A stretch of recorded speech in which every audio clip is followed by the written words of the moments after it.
see, three of them are mail recipients only. There we would be writing their email IDs only. Okay, be it any. Then that would be the last thing that would be doing. Then we would be switching to subjects, a keyword or group of words that helps the receiver to identify and to set the priorities. Then we would be moving to the draft box, that is the body of mail. It may be divided into three, as we divided the later section in three: introductory, main discussion, and concluding. So introductory would definitely start with the greetings notes, opening salutations. Likewise, closing lines should also go with closing salutations. Opening salutations may look like hello, greetings of the day. We would not write, or I would say we would avoid writing good morning, good evening, because we don't know when they are going to open and receive it. Okay, they might have received it the very moment we have sent them, but sitting somewhere opening the mail and reading your mail would be altogether a different time slot in a day, or that might be a next day as well. So we are going to avoid that. We will simply go with greetings.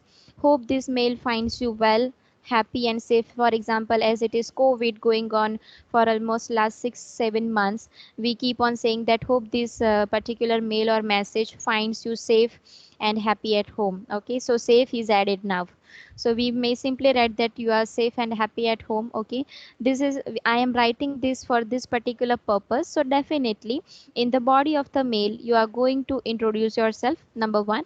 Second, purpose of writing this mail. Okay, and third thing, what do you expect from that particular receiver to do after reading this particular mail? That is very important, in a sense that मैंने मुझे जो भी लिखना था, जो भी matter है, जो भी पर्पस है, वो हमने लिख दिया है। उसके बाद हमें मेक श्योर करना है कि हमें उनके तरफ से जो फीडबैक चाहिए वो इमीडिएट बेसिस पर चाहिए, आराम से चाहिए, कुछ ऐसे डिटेल्स के साथ चाहिए, उनके कंपनी के ब्रोशर के साथ चाहिए, बाकी के जो डॉक्यूमेंट्स हैं उनके साथ चाहिए। ये डॉक्यूमेंट्स आप साइन करवा कर चाहते हैं, किस फॉर्म में चाहते हैं, तो जो भी है, आप जिस तरह से फीडबैक, जिस तरह का फीडबैक चाहते हैं, वो आपको कंक्लूजन मतलब कि कंक्लूडिंग पैराग्राफ्स में और कंक्लूडिंग पैराग्राफ में मेंशन करना है आपको। उसी से पता चलेगा, जैसे कि मैंने अपना मेल लिख लिया है और नीचे मैं कंक्लूडिंग पैराग्राफ में सिर्फ इतना लिख रही हूँ, thank you, thanks for reading out this mail, okay, और thanks for your time, wish you a good time. इतना मैं लिखकर मैं अपना मेल सेंड कर रही हूँ। पर अगर मैं ये लिखूँ that thank you, looking forward to your cooperation within a week, looking forward to receiving from you, kindly reach back to us within a week or 3 days. If I am mentioning this, probably that particular person would be looking after those 3 days deadline, okay, and would start working before 2 days. So that is something that I am instructing indirectly my receiver what is to be done and what is the deadline, what are the details I am looking forward to. Okay, that is number three thing. Now we stopped somewhere at signature line. Let us discuss that. This part in any mail is very important. That is like a visiting card. Okay, the signature line is like visiting card in a soft copy to be given to someone else. Okay, and it's not the case that if one time we have written it, second time we would not be writing it, we would be removing it, nothing of that sort. You can keep your signature line intact. Number of times you send an email to those people, nothing to worry, you'll be keeping your signature line as it is. Okay, but there are two things that we shall be keeping in our mind. Number one, if you are using signature line for a general purpose, you may keep it as it is. Okay, another is in case you are not using your signature line, and in case you are using, so if you are using, you may keep it as it is, but in a case if you need to change it, for example, you have gone to somewhere on a trip, okay, maybe for office purpose or for personal or social purpose. So say for an example, for 15 days you would not be available, you will be just available with your text, with the text messages on a social media, but you will not be having any formal professional communication with people. So people would not be knowing that where you are, for what purpose you are. Okay, so they would be keep on sending you emails for whatever purpose are. So in that case, because say the way we make a call to people and we wait, in case the person has not responded or could not respond to our call, he or she would be waiting for us to give a call back. to revert. Okay, and as I told you in telephonic etiquettes, what are the time limits? Maximum 24 hours. Okay, maximum 24 hours we would be giving a call back to a person. And again, in a case if you are busy in a meeting, physically busy, so occupied with your hectic schedule, doing something else, where you think that you cannot answer the call, or you cannot have a longer healthier telephonic conversation, so you may just hang down the call and drop a message to a person that I will be reaching you back. Okay, so the person would not be mentally and consciously waiting for your call. That is one thing. Another thing is, if you have gone to on a trip somewhere for any other purpose, personal, social, or professional, that might happen that you might be at a place where there might be network issues, or you don't want to physically and mentally get operated for a professional person, so you don't want to respond to anybody. So in that case you can keep a signature for 15 days. Okay, with an auto reply setting. उससे क्या होगा कि कोई भी अगर आपको mail करता है तो उसमें वो ऑटो रिप्लाई सिस्टम से ऑटो, आपको कुछ करने की ज़रूरत नहीं है। आपका वो एक मैसेज जो है, जो ऑटो मतलब कि आपकी इनबॉक्स में कोई भी मैसेज आएगा इनबॉक्स में, प्राइमरी इनबॉक्स में, तो वो ऑटो रिप्लाई में चला जाएगा। ऑटो रिप्लाई कौन बनाएगा? आप बनाएंगे सिग्नेचर लाइन में कि I am out for this particular purpose, I would be reaching back to you after 10 days. तो वो इंसान को जैसे ही ये मेल मिलेगा वो समझ जाएगा कि you are out somewhere, okay, and not to be disturb. After 10 days you will receive the reply. तो ये बहुत सिंपल है, आपको हर बार हर मेल के लिए रिप्लाई करने की ज़रूरत नहीं है। तो सिग्नेचर लाइन इन दो पर्पस के सेंस में बहुत इंपॉर्टेंट है, हम अच्छी तरीके से यूज़ कर सकते हैं। ज़रूरी नहीं कि हम मेल देखें इग्नोर करें या फिर प्रायोरिटीज सेट करें और ये डिसाइड करें कि किसको अभी मेल का रिप्लाई करना है, किसको नहीं करना है। तो अगर हम कहीं पर गए हैं कुछ पर्पस के लिए, तो हम ये ऑटो रिप्लाई का जो ऑप्शन है वो हम यूज़ कर सकते हैं। Now we shall be practising signature letter on, but some lines that would help you. जैसे कि मैंने कई बार बोला है कि हम जो कुछ भी बोलते हैं उसके ज़्यादा से ज़्यादा या फिर कम से कम 2 और ज़्यादा से ज़्यादा 3 से 4 तरीके होते हैं कि हम अलग अलग तरीके से उसको बोल सकते हैं। जैसे कि उसके लिए टोन होता है एक, तो कि अलग टोन में उसी लाइन को बोले, या फिर अपने वर्ड्स को थोड़ा सा चेंज कर दे, अपना जो वे ऑफ मैथड है, वे ऑफ स्पीकिंग है, वो हम थोड़ा सा चेंज कर ले, तो हमारे मीनिंग्स, हमारे इंटरप्रिटेशंस, हमारी जो रिसीविंग इम्पैक्ट्स होती है वो काफ़ी हद तक बेहतर होती हैं। तो हम ये मेक श्योर कर सकते हैं कि हम जो भी कहते हैं वो अच्छी तरीके से, अच्छी इम्पैक्ट के साथ सामने वाले इंसान की तरफ जाए। तो उसके लिए कुछ डूज एंड डोंट्स हैं या फिर कुछ सिलेक्शंस हैं कह सकते हैं। Okay, so the one in a blue, the one in a blue वो पर्पस है, जो राइट टिक है ग्रीन में है वो बैटर है, and the one on a cross the red one is the one that probably you will avoid. जैसे कि पर्पस है आई टूक a while but you can deal, जैसे कि मैंने थोड़ा टाइम निकाला पर सॉरी थोड़ी देर हो गई। अगर ऐसा कुछ पर्पस है तो हम ज़्यादा क्या कहते हैं? Sorry for the delay. हम स्ट्रेट अवे कह देते हैं कि डिले हो गया, but we can have another way. आप इसका स्क्रीनशॉट ले सकते हैं। We can have another way of speaking it, like thanks for your patience. So second one, the with a green tick mark always sounds better, and we should always look for something better. Over to another. My schedule matters too, जैसे कि किसी और का time and schedule matter करता है तो बिल्कुल हमारा भी करता है, पर ऐसे चीज़ के लिए हम रिस्पॉन्ड किस तरह करेंगे, रिएक्ट किस तरह करेंगे? What works best for you. Okay, पर उससे बेहतर हम ये कह सकते हैं could you do this to me, this or that। okay, so giving them options and they would be selecting it। say for an example, हम किसी को कुछ सोशल या फिर प्रोफेशनल पर्पस के लिए हम किसी को मिलने के लिए बुलाते हैं, तो हम अपना टाइम एंड वेन्यू उनको बता दें, उससे पहले हम उनको ये पूछ सकते हैं that shall be meeting at 4:50, between 4:50 to 5:30, and this 3-4 places what ever you like. तो ये आपने उनको ऑप्शंस दिए हैं, उनको अच्छा लगेगा। आप स्ट्रेट अभी ये बोलेंगे that we are meeting at 4:30 at this particular venue, then it would be like ordering them। Okay, that would exactly not be ordering, and that person would be extra positive, would not be considering that way। but again we would always make sure कि हम किस तरह से चीज़ें कहते हैं। Over to another, ये you are welcome, जैसे कि किसी को वेलकम करना हो। नो प्रॉब्लम, नो वरीज, ये अब जो है वो गलत नहीं है, पर वो फॉर्मल से थोड़ा इनफॉर्मल है। नो प्रॉब्लम, नो वरीज, पर हम अगर फॉर्मल या फिर प्रोफेशनल जॉनर में हैं तो हम बेटर कह सकते हैं always happy to help. Over to another, I know what I am doing. जैसे कि हमें हर बार ये सेंस होता है कि हम जो करते हैं वो सोच कर करते हैं, जो बोलते हैं वो सोच कर करते हैं, तो हम ठीक ही करते हैं। So I know what I am doing and that's quite appreciable. Appreciable है कि अगर आप जो भी करते हैं वो 2 बार सोच कर करते हैं, उसके सारे कॉन्सिक्वेंसेस कंसिडर करते हैं, तो अच्छी बात है। पर जब हम ये बोलते हैं तो ये ना लगना चाहिए कि हम एरोगेंट हैं, ओवर कॉन्फिडेंट हैं। I think maybe we should. Okay, I think maybe we should. But the better way can be, it would be best if we. Okay, and you continue the sentence. Wording this is hard. Rewriting an email for 40 minutes, or it would be easier to discuss in person. जैसे कि हम सीधा ये लिख दे कि अगर ये सारी चीज़ें सर हम मैसेज में या फिर मेल में डिस्कस करेंगे तो थोड़ा मोनोटोनस या फिर बोरिंग हो जाएगा। या फिर इस तरह से लिखना कि writing this it took almost 20 minutes of mine and reading you would take your 40 minutes। So that's not okay. पर इससे बेहतर हम ये कहें that these are the details and the rest of the details we shall be communicating in person, so that is quite a better way of communicating. Do you get it? जैसे कि आपके teachers या फिर मैं भी आपको कई बार पूछती हूँ, do you follow it, do you get it, but that is a straight way direct communication from one person to the another.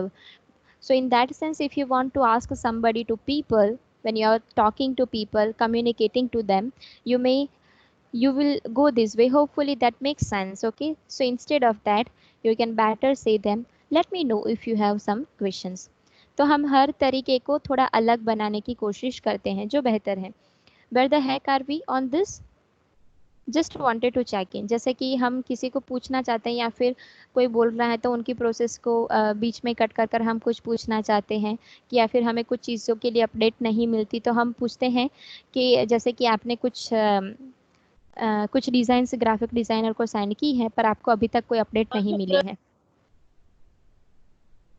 अभी तक कोई अपडेट नहीं मिली है, तो आप उनको ये पूछेंगे just wanted to check in, have you done our project, have you completed our project. तो हम ये पूछते हैं तो थोड़ा स्ट्रेट अवे लगता है, पोलाइटनेस नहीं है उसमें। तो उससे बेहतर हम इस तरह से पूछ सकते हैं, when can I expect an update sir और madam. That's better way. Okay, I made a small error. जब आप कभी कोई भूल करते हैं, oh sorry my bad, totally missed that. इससे बेहतर हम ये कह सकते हैं, nice catch, updated file attached, thanks for letting me know. जैसे कि हम अपनी गलती एक्सेप्ट करते हैं, एडमिट करते हैं और उनको थैंक यू कहते हैं कि उसके तरफ मेरा ध्यान लाने के लिए thank you. I have an appointment. जैसे कि हम आपको आपके भी स्केड्यूल्स हैं, हमने पहले भी डिस्कस किया है कि आपके भी स्केड्यूल्स हैं, उनके भी होते हैं, पर अगर कोई कुछ पूछता है आपको पर उस वक्त आप अवेलेबल नहीं हैं, आप उस मीटिंग या फिर उस टॉक या कम्युनिकेशन को, उस मीटिंग को अफोर्ड नहीं कर सकते उस वक्त, तो आप किस तरह से कहेंगे, could I possibly leave early.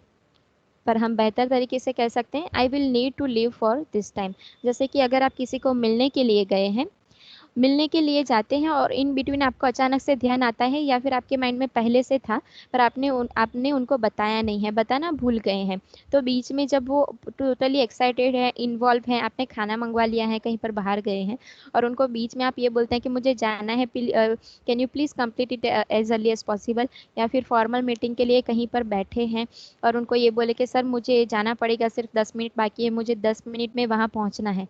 तो उससे बेहतर ये है कि आप जैसे ही उनसे मिलते हैं, आपके पास आपकी जो भी एंगेजमेंट्स अपॉइंटमेंट्स हैं वो आपके पास हमेशा माइंड में रहती हैं।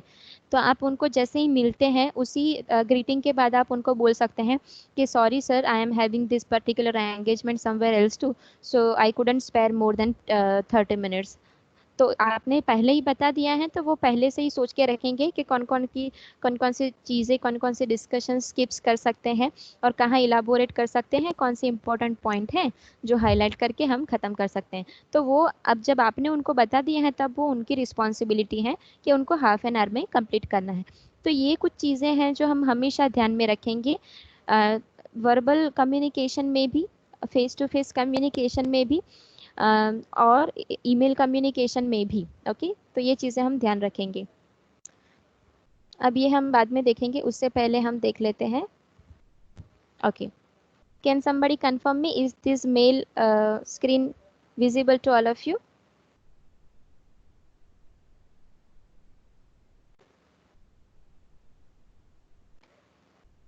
I am waiting for your response. Yes ma'am. Yes ma'am. Okay, तो हम सिग्नेचर लाइन किस तरह से रेडी करेंगे? सिग्नेचर लाइन ऐसा है नहीं, मैं नहीं मानती कि आप लोगों को पता नहीं होगा, पर जैसे कि कुछ चीज़ें हैं हम थोड़ा ध्यान से देखेंगे। तो ये मेरा मेल बॉक्स है, मैंने एक ओपन करके रखा है। तो will go into this options where there is manage labels, जो सेटिंग जैसा लोगो है वहाँ आप जाएंगे। उसमें से बहुत सारे सेटिंग्स निकल आएंगे। अब इसमें बहुत सारी चीज़ें हैं जो आप प्रोफेशनल सोशल पर्पस के लिए यूज़ कर सकते हैं, जैसे कि क्रिएटिव होना कुछ चीज़ों के लिए। पर हम ये सारी चीज़ें नहीं डिस्कस करेंगे, हम will just straight away go to general option. Okay, general option में जो चीज़ें होती हैं वो परफेक्ट ही होती हैं, उसमें ज़्यादा कुछ करने की ज़रूरत नहीं है। पर जैसे कि अगर आपको ऑटो रिप्लाई सेट करना है तो यहाँ है रिप्लाई। ओके, वो आप टिक कर सकते हैं। बाकी के जो यहाँ ऑप्शंस हैं, grammar suggestions, spelling suggestions, auto correction, writing suggestions, ये सारे जैसे होते हैं वैसे ही रखना है आपको। और यहाँ स्मार्ट रिप्लाई है, स्मार्ट रिप्लाई ऑन आपको आप रख सकते हैं, जैसे कि हमने जो अभी डिस्कस किया। ठीक है, उसके अलावा अब नीचे आ जाते हैं, यहाँ है, मैं अभी के लिए इसको रिमूव कर देती हूँ। ठीक है, ये है सिग्नेचर लाइन। अब मैंने मैंने जब अपना ईमेल आईडी बनाया होगा तब मैंने अपना नाम लिखा है। तो आपको यहाँ एक टैगलाइन लिख लेनी है, जो यहाँ आप एडिट एंड रिमूव डिलीट भी कर सकते हैं। उसके बगल में ये एक चैट बॉक्स है, आई होप जो आपको दिख रहा होगा। अब मैंने अभी अपना सिग्नेचर लाइन निकाल दिया, अब मैं अभी वापस पेस्ट कर देती हूँ। तो यहाँ जैसे कि लिखा है that I am double master, I have almost submitted my synopsis. Okay, so PhD pursuing, I am this. कहाँ मैं काम करती हूँ? So this is Samcom associated with CVM University. Where it is? It is in Vallabh Vidyanagar, Gujarat.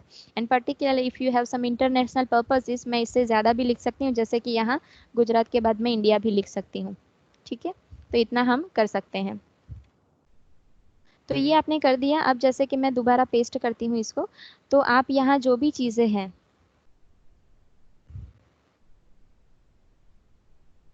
जैसे कि मैंने यहाँ एक वर्ड रखा है थैंक यू एंड रिगार्ड्स, ये मैंने सिग्नेचर का पार्ट ही रखा है। तो अगर मुझे कभी भी ऑटो रिप्लाई की ज़रूरत पड़ेगी तो मुझे थैंक्स एंड रिगार्ड लिखने की ज़रूरत नहीं पड़ेगी। आपको कुछ चीज़ें जैसे कि अभी टीडियस नहीं लगेगी, पर जैसे कि एक ही चीज़ के लिए बारी बारी से हर कोई किसी को रिप्लाई करना, तो मेल में जाना, डॉक्यूमेंट देखना, अगर ठीक है तो उनको रिप्लाई देखना कि नोटेड एंड रिसीव। हम जैसे कि व्हाट्सएप पर क्या होता है, जैसे कि हमने किसी को मैसेज कर दिया, तो मैसेज अगर चला गया है तो सिंपल सी 2 टिक है। अगर मैसेज सामने वाले इंसान ने देख लिया है तो ब्लू टिक है। तो ओपन करके देख लेने का मतलब ये बिल्कुल नहीं होता कि इंसान ने वो मैसेज पढ़ भी लिया है, उसकी कोई गारंटी नहीं है। अब अगर टच भी कर लेंगे मैसेज को, सिंपल सा बड़ा मैसेज है, डॉक्यूमेंट है, कुछ भी है, ओपन करके डाउनलोड भी कर लिया है, टच कर कर देख लिया है। कई बार हम क्या होता है कि बहुत सारे मैसेजेस हो जाते हैं, तो वो कि हमें नोटिफिकेशंस का राउंड नहीं अच्छा लगता, तो हम सिर्फ टच कर कर बैक निकल जाते हैं। पर ज़रूरी नहीं है, वो कोई गारंटी नहीं है कि आपने अगर उसको टच किया है सामने वाले के फ़ोन में वो ब्लूटूथ है तो मतलब आपने देख ही लिया है। कई बार ऐसा आता है कि आप सिर्फ अपडेट ले लेते हैं, पढ़ते नहीं है उस वक्त, आप अपनी फुर्सत पर पढ़ेंगे, तो ये होता है। तो उसकी कोई गारंटी नहीं है। तो सामने वाले इंसान को कैसे पता चलेगा कि आपने देखा है और पढ़ा भी है, फॉलो किया है? तो उसके लिए आप सिंपल, हम व्हाट्सएप पर क्या करते हैं, एक इमोजी भेज देते हैं कि ऐसे थंब भेज देते हैं कि बस मैंने देखा, मैंने पढ़ा। ठीक है, क्योंकि हर बार हम चैट भी तो नहीं करते। तो ये एक चीज़ है। उसी तरह से मेल में जब आप मेल भेज देते हैं, तब वो आपके आउट बॉक्स में से कहाँ चला जाता है? सेंड बॉक्स में चला जाता है। और आपको रिटर्न कोई नोटिफिकेशन नहीं मिलता कि ये मेल नहीं पहुंचा है, तो मतलब मेल चला गया है। पर आपको कैसे फीडबैक मिलेगा कि सामने वाले इंसान को मिल गया है? तो जब हम रिसीवर हैं, हम मेल भेजने का काम तो काफ़ी अच्छा कर लेते हैं, पर जब हम रिसीवर हैं तो हम किस तरह से रिस्पॉन्ड करेंगे? मेल में ज़्यादातर डिस्कशन की इतनी ज़रूरत होती नहीं है। तो आपने मेल देख लिया है, आप तो आपको सामने वाले इंसान को अपडेट भेजनी तो पड़ेगी, क्योंकि कर्टसी, मॉडेस्टी, कम्युनिकेशन, ये तीनों ही चीज़ें बहुत ही ज़रूरी हैं प्रोफेशनलिज्म में। एंड ईमेल एटिकेट भी तो प्रोफेशनलिज्म है। तो आपने आपने किसी का भी मेल देखा है, आपने समझ लिया है कि इसमें ये डिटेल्स हैं, तो सिर्फ इतने, ये जो 3 वर्ड्स हैं थैंक यू एंड रिगार्ड्स, या फिर आप ये जो है noted and received, technical issue कोई भी हो सकते हैं, ठीक है। तो आप इतनी सी सिंपल सी नोट लिख कर रख सकते हैं कि किसी का भी मेल आएगा, पर उसको कभी भी ऑटो रिप्लाई नहीं रखना है, क्योंकि कई बार अगर आपने ये भेज दिया है, ऑटो रिप्लाई रखा है, तो होगा क्या, सामने वाले इंसान को जैसे ही मेल आया आपके इनबॉक्स में, तो आपकी सिस्टम है कि जैसे ही मेल आया तो ऑटो रिप्लाई चला जाएगा, नोटेड एंड रिसीव्ड, पर आपने तो नोट ही नहीं किया, आपने तो देखा ही नहीं मेल, तो मिसअंडरस्टैंडिंग हो सकती है। तो ये ऑटो रिप्लाई आपको तभी यूज़ करना है जब मैंने बताया कि जैसे कि आप ट्रैवल पर चले गए हैं, कोई इंपॉर्टेंट वर्क है, आपको पता है कि हिल स्टेशन पर जा रहे हैं, आउट ऑफ कंट्री जा रहे हैं, कहीं पर जा रहे हैं कि जहाँ शायद आपके डिवाइस नहीं यूज़ करने वाले, या फिर आप चाहते हैं कि आप कनेक्ट ही नहीं होना चाहते, आप बस पर्सनल रीज़न से गए हैं, फिर फैमिली के साथ गए हैं, तो आप डिस्टर्ब नहीं होना चाहते, तो वहाँ आप ऑटो रिप्लाई रख सकते हैं, उसके अलावा नहीं, क्योंकि फिर मिसअंडरस्टैंडिंग के होने के चांसेस भी हैं। तो मैं अभी के लिए इसको रिमूव कर देती हूँ। तो थैंक यू एंड रिगार्ड, अगर मुझे कहीं पर भी भेजना है तो ये, और बाकी का जो मैंने रखा था वो, और इसमें बाकी की जो चीज़ें हैं, जैसे कि आप इसको किसी भी तरीके से चेंज कर सकते हैं, कि अगर मुझे इसके फॉन्ट चेंज करने हैं तो मैं यहाँ से कर सकती हूँ, फॉन्ट को नॉर्मल साइज करनी है, अलग करनी है, तो मैं यहाँ चेंज कर सकती हूँ, I can do that.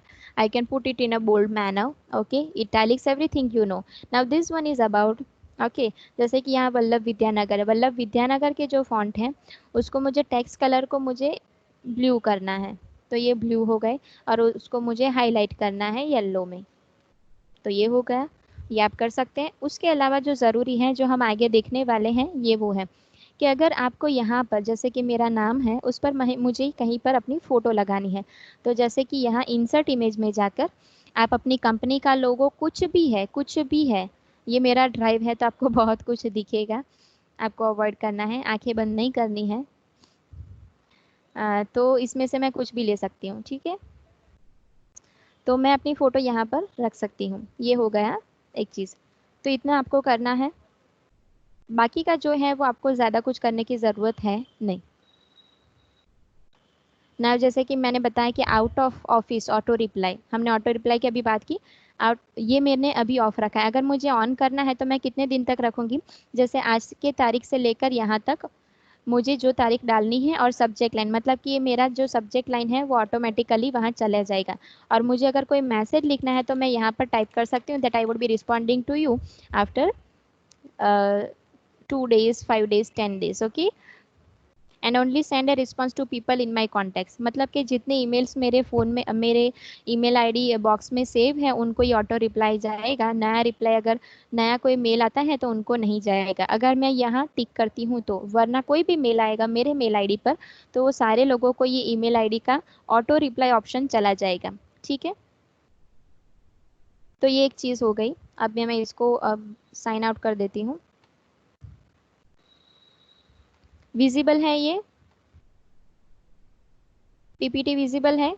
Yes ma'am. Okay, तो देखो हमने अभी डिस्कस किया कि हम इंसर्ट इमेज में जाकर ये कर सकते हैं, अब वहाँ हम कितनी चीज़ें सॉरी, कितनी चीज़ें ध्यान में रखेंगे, ये हैं, एक तो देखो दो ही तरह की इमेज है पर डिफरेंस है कि how it is supposed to look and how it looks, मतलब कि जब आप इमेज डालते हैं तो माइक्रोसॉफ्ट के पिक्चर मैनेजर में जाकर उसको रीसाइज कर देना है, छोटा कर देना है, क्योंकि वहाँ कोई आपका बड़ा सा फोटो निकाल कर देखने वाला है नहीं, ना ही ज़रूरत है कि उसमें, ना ही जूम इन जूम आउट करके पिक्सल्स चेंज करना है, कि बड़ी क्लियर फोटो नहीं है, इतनी सी छोटी, मतलब कि यहाँ जो आपके लेफ्ट हैंड साइड है उतनी दिखे बहुत है, बहुत है, तो आपको छोटा ही रखना है, उसकी रिसाइजिंग ही छोटी ही रखनी है, कॉम्प्रेक्शन छोटा रखना है, ठीक है, क्योंकि उसमें डेटा कंज्यूम भी होता है, तो वो इस तरह से आपकी लेफ्ट हैंड साइड जो है उस तरह से दिखना चाहिए, पर अगर आपने नहीं प्रॉपरली किया है तो वो कैसे दिखेगा, जैसे आपकी राइट हैंड साइड पर है, तो बेटर कौन सा है, आपके लेफ्ट हैंड साइड पर, डिटेल्स कौन सी डाली है, जैसे कि ऊपर आप देख लो रेड एरो के बगल में, kind regards Nino Berino, web design specialist, okay, नीचे उनका फ़ोन नंबर, उनकी वेबसाइट, उनका ईमेल आईडी और उनका एड्रेस, और वहाँ वो कौन कौन से सोशल मीडिया प्लेटफॉर्म पर अवेलेबल हैं, तो जैसे कि फेसबुक का लोगो, ट्विटर का, लिंक्डइन का एंड गूगल का, तो इतनी चीज़ें हम कर सकते हैं। अब बाकी का अगेन सिग्नेचर, ये सिग्नेचर के एग्जांपल्स हैं, जैसे कि right and wrong, dos and don'ts भी कह सकते हैं, तो जैसे कि जो आपके लेफ्ट हैंड साइड पर है उसमें आप देखिए कि kind regards doctor actual person, ये थोड़ा फनी रखा है। Financial adviser CPA. ओके, क्यों इसको हमने थोड़ा फनी बनाया है, क्योंकि फोटो इतनी बड़ी, मतलब कि आपके वर्बल इंट्रोडक्शन से, रिटन इंट्रोडक्शन से ज़्यादा ज़रूरी नहीं है कि आप कैसे दिखते हैं। क्योंकि हम हर कोई, ये कहें कि हर कोई सेल्फ ऑब्सेस्ड होता है, और कुछ लोग ज़्यादा होते हैं। जैसे कि अगर आपको ये लगता है कि आपकी पर्सनालिटी अच्छी है, आप अच्छे दिखते हैं, तो कई बार हम क्या है कि हर जगह अपनी फ़ोटो रखते हैं, या फिर हम फ़ोटो की जो साइज़ होती है वो बड़ी रखते हैं, या फिर क्लोजअप फ़ोटोज़ रखते हैं। आपका अगर फेस कट अच्छा है तो आप क्लोजअप फ़ोटोज़ रखते हैं, या फिर आपकी हाइट अच्छी है तो आप पूरी फ़ोटो रखते हैं। कुछ लोगों की हाइट कम होती है तो वो कॉम्प्लेक्शन फिल करते हैं, तो सिर्फ फेस कट ही रखते हैं, अपर हाफ फिट रखते हैं। तो ये सारी चीज़ें बहुत ही पर्सनल मैटर पर, पर्सनल सोशल मीडिया प्लेटफॉर्म पर मैटर करती हैं, फॉर्मल या फिर प्रोफेशनलिज्म में नहीं। आप अच्छे भी दिखते हैं, नहीं भी दिखते हैं, आपकी बिजनेस पर्पज से, आपकी स्किल से मतलब है, ना कि आप कैसे दिखते हैं। ठीक है, तो आपकी फ़ोटो मॉडरेट साइज़ की, एक एवरेज साइज़ की रखनी है। अगर आप अच्छे भी दिखते हैं तो बहुत बड़ी, या फिर बैकग्राउंड में बहुत सारी चीज़ें आप दिखाना चाहते हैं कि आपकी कितनी बड़ी ऑफिस है, कुर्सी पर बैठे हैं, ये सारी चीज़ें नहीं दिखानी है। तो ये जो लेफ्ट हैंड साइड पर हैं वो हम अवॉइड करेंगे। और आपकी जो राइट हैंड साइड पर है, जो हमने अभी डिस्कस किया, जैसे कि आप अपना जो नाम है वो थोड़ा बोल्ड, मतलब कि बोल्ड या फिर अलग कलर में, या फिर फॉन्ट साइज थोड़ी चेंज कर सकते हैं। कि टेक्स्ट फील्ड है वो हेनरी जोन्स। ओके, तो आप क्या है, प्रोफेशन वाइज डेंटिस्ट। तो ये आपका एक टेक्स्ट लाइन हो सकता है। उसके नीचे आप बॉक्सेस क्रिएट करके, ये बॉक्सेस बनाए हुए नहीं हैं, ये सिर्फ आपको समझाने के लिए रखे गए हैं, बाकी ये बॉक्सेस दिखेंगे नहीं। ठीक है, तो टेक्स्ट फील्ड में जैसे कि ऑफिस, ऑफिस का नंबर, आपके मोबाइल का नंबर, और आपकी अगर वेबसाइट है तो आप वहाँ पर कंपनी की या फिर आपकी वेबसाइट आप लिख सकते हैं। और उसके नीचे आपकी कंपनी का लोगो, इसके नीचे एड्रेस, उसके साथ आपका फ़ोटो, और आपकी सोशल मीडिया एक्टिवेशंस या फिर एसोसिएशन। इतनी सी चीज़ें आप एक मेल में अपनी सिग्नेचर लाइन में रख सकते हैं। आपको ज़्यादा, मतलब एक छोटा सा इंट्रोडक्शन पर्पसफुल हम वहाँ रखते ही हैं ड्राफ्ट बॉक्स में। Hi, I am Henry Jones, working as a dentist for last 5 years, I have this purpose, I am drafting this particular mail with this purpose. इतना लिखना ज़रूरी है। ये मतलब बिल्कुल नहीं है कि आपने सिग्नेचर लाइन लिख दी है तो आप ज़्यादा कुछ नहीं लिखेंगे। हाँ, आपने जब अपने आप को इंट्रोड्यूस किया था कि my name is Henry Jones, working as a dentist in Mississippi, or this, okay, there you need not to write that this is my office number, this is my mobile number, reach me here, this is our website, and I am working on, I am active on this many social medias। ये नहीं लिखने की ज़रूरत है, क्योंकि उसके लिए signature line है, वहाँ आपने ऑलरेडी मेंशन करके रखा है, तो ज़्यादा कुछ लिखने की ज़रूरत है नहीं। ओके, बाकी का last example, this always help us in promoting our business too. Okay, Jeremy Monte, he is a director, so with that single colon you can go with that। आपकी एक फॉर्मल, एक प्रोफेशनल फोटो जो आप यहाँ रखेंगे, make sure करें कि आप जो भी जेंडर से हैं, मेल या फीमेल, कुछ ऐसी फनी, फैंसी, फैशनेबल, या फिर फेस पर ऐसे कोई एक्सप्रेशंस हो, ऐसी इमेजेस ना रखें। एक जेंटल स्माइल होनी चाहिए। अपने कपड़े जब अच्छे पहने तब की ली हुई फ़ोटो, ओके, कि जिसमें आपका जो अपर हाफ है वो अच्छा या फिर प्रॉपर शोल्डर्ड है, ऐसा दिख रहा है। कि जैसे कुछ ऐसे कपड़े पहने हैं जो आपको प्रोफेशनलिज्म में ना सूट करें, ऐसी कोई फ़ोटो नहीं रखनी है। ये कुछ चीज़ें तो जैसे कॉमन सेंस की होती हैं, पर फिर भी आपने देखा होगा कि कुछ लोग ऐसे मिसबिहेव करते हैं। जैसे कि आपको पता है, मैं एक प्रैक्टिकल एग्जाम देती हूँ। आप सबको पता है कि आप एमएस टीम से आपके टीचर्स के साथ कनेक्ट होते हैं हर सब्जेक्ट में। तो आपने जिस ईमेल आईडी से कनेक्ट किया होगा, उस ईमेल आईडी में आपने जो अपनी फ़ोटो डाली होगी, वहीं आपकी स्क्रीन पर दिखती है। ठीक है, तो मैं पर्टिकुलरली नाम देकर नहीं बताना चाहती, पर आपको ऐसी फ़ोटो नहीं रखनी है कि जिसमें आपका जो अपर हाफ है उसमें आपने स्लीवलेस पहना है, कि कोई लड़का है जिसने शर्ट नहीं पहनी है, सिर्फ इनर वियर्स पहने हैं, या फिर आपने फ़नी पोज दे के रखा है, कोई भी थोड़ा सा कोई वल्गर पोज दे के रखा है, या फिर आपके हेयर कट्स प्रॉपर नहीं है, ऐसी फ़ोटो आपको नहीं रखनी है, क्योंकि ये आपका एक सोशल एंड प्रोफेशनल जॉनर का प्लेटफॉर्म है। आपके स्टडी पर्पज़ से, एजुकेशनल पर्पज़ से आप यूज़ कर रहे हैं। अगर आपने कोई ऐसा पर्सनल ईमेल आईडी बनाया है कि आप अपने व्हाट्सएप पर अपनी चाहे मन चाहे अपनी फ़ोटो रखें, कोई दिक्कत नहीं। पर ऐसे प्लेटफॉर्म पर जहाँ पर लोग आपको एक साथ 1000 लोग देखते हैं, बहुत सारे लोग देखते हैं, या फिर आपके टीचर्स या प्रिंसिपल या फिर प्रोफेशनल या फिर सोशल स्केल के, एजुकेशनल स्केल के लोग देखते हैं, वहाँ आपको एक मॉडरेट पोज होना चाहिए, एक मॉडरेट पोस्चरिंग जेस्चरिंग होनी चाहिए। वही वजह है जिसके लिए हम ये सारी चीज़ें पढ़ते हैं। ओके, अगर इतनी सारी चीज़ें पढ़ने के बाद भी आप उसी तरह से बिहेव करते हैं, उसी तरह से बिहेव करेंगे जिस तरह से आप अब तक करते आए हैं, जहाँ तक आप ये सारी चीज़ें नहीं जानते थे, तो मैं नहीं मानती कि ये सारी चीज़ें पढ़ने का भी कोई मतलब है, आपके एजुकेटेड होने का कोई मतलब नहीं है। तो हम जो सीखते हैं, जो पढ़ते हैं, उसे प्रैक्टिकल स्केल पर हमें इम्प्लीमेंट भी करना है। Okay, back to this example. So your company ने जेरेमी मॉन्ट है, उसके नीचे आप अपनी कंपनी का नाम लिख सकते हैं, उसके फॉन्ट है वो आपके नाम से थोड़े छोटे रख सकते हैं आप। Then the address of the company, okay, and the reaching address of cell number and email ID and also your website. उसके नीचे आप सिर्फ सोशल मीडिया के अकाउंट्स नहीं, पर क्योंकि सोशल मीडिया पर आपके नाम से भी आपको ढूंढा जा सकता है, तो वहाँ आप अपने सिर्फ सिंबल्स लिख सकते हैं। यहाँ फेसबुक के अकाउंट की डिटेल्स, लिंक्डइन की, या फिर यूट्यूब चैनल की, या फिर आप ट्विटर पर एक्टिव हैं, इंस्टाग्राम पर एक्टिव हैं, तो आपका जो आईडीज़ हैं उसकी सारी डिटेल्स यहाँ लिखने की बिल्कुल ज़रूरत नहीं है। तो ये जो सिग्नेचर के जितने भी फीचर्स हैं वो नीचे दिए गए सारे ईमेल्स पर अवेलेबल है, हॉटमेल से लेकर आउटलुक तक, याहू मेल, जीमेल, सब पर। ओके, तो आपको जो भी ईमेल आईडी आप यूज़ करते हैं, जो भी प्लेटफॉर्म यूज़ करते हैं, वहाँ पर आप ये सारी चीज़ें यूज़ कर सकते हैं।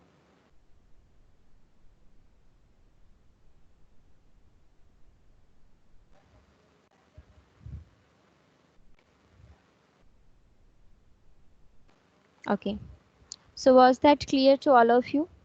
Email etiquettes? Yes, ma'am. Okay, any confusion anyone is having?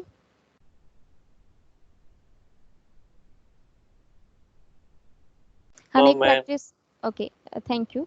हम एक प्रैक्टिस और कर लेते हैं, मैं अपना डेस्कटॉप शेयर करती हूँ, एक मिनट।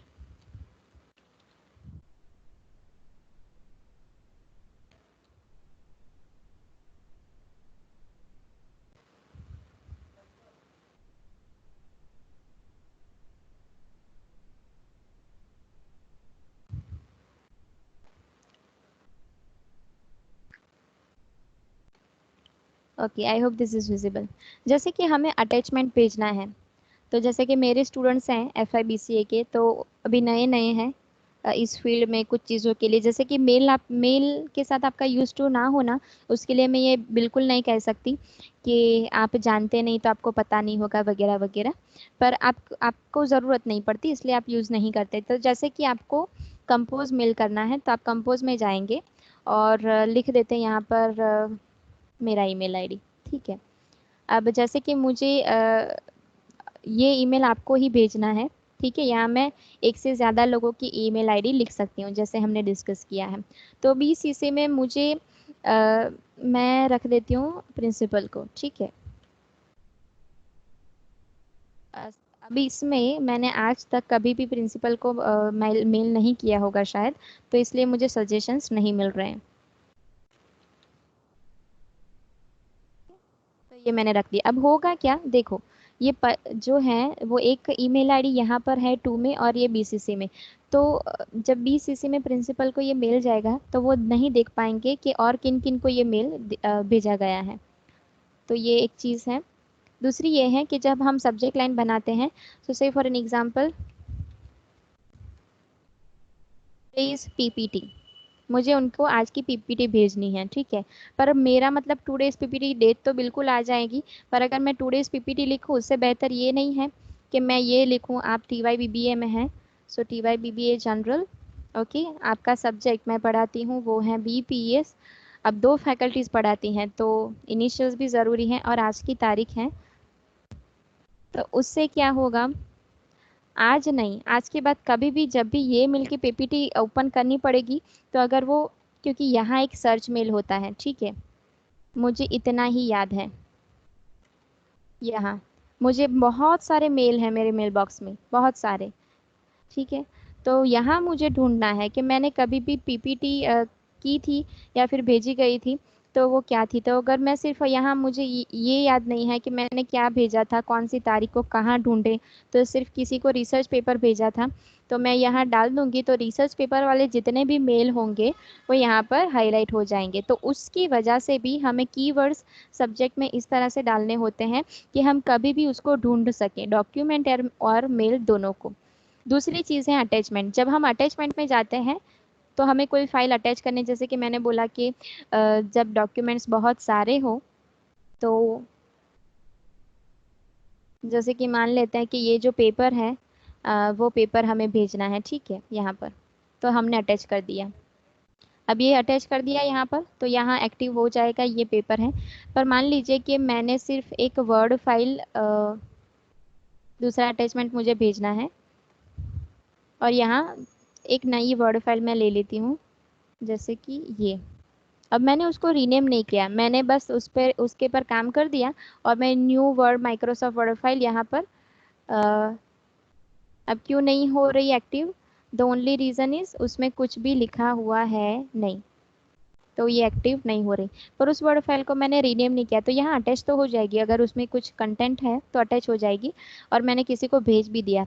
तो हम जब ये डॉक्यूमेंट्स मैं जब डाउनलोड करूँगी, जैसे कि ये मैंने मेल, अपना मेल खोला है, ठीक है, और इसमें से ये एक पीपीटी है, तो हम डाउनलोड कर लेते हैं।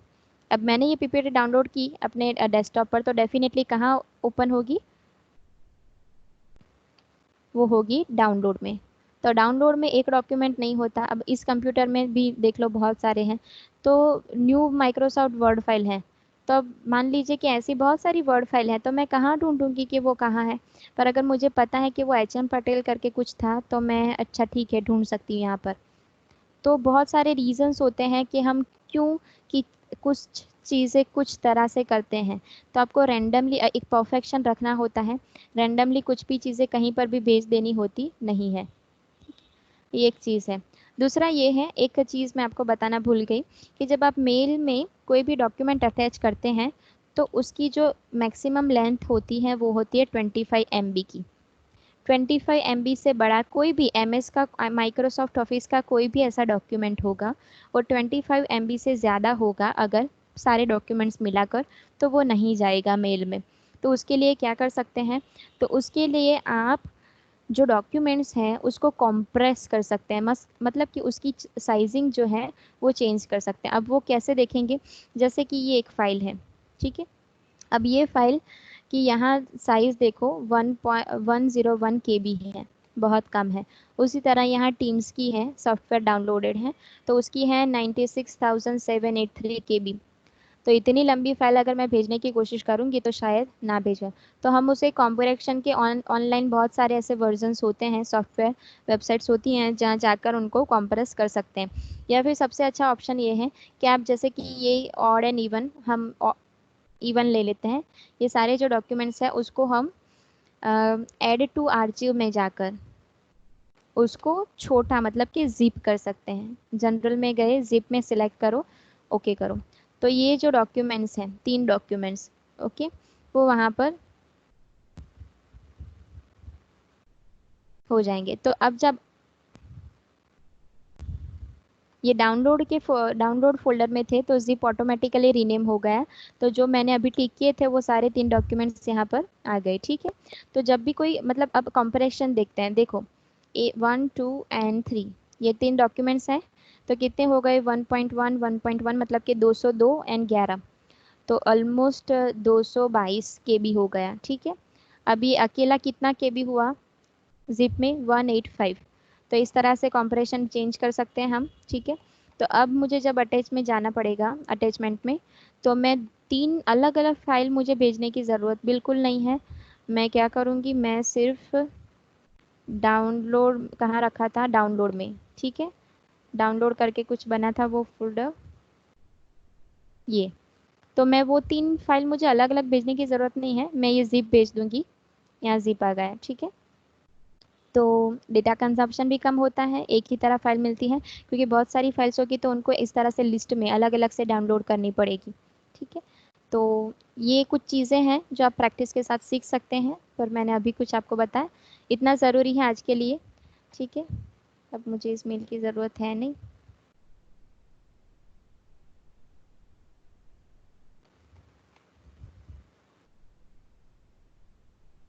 I hope that is all clear with you. आपने आज कुछ जो भी सुना वो समझा होगा आपने।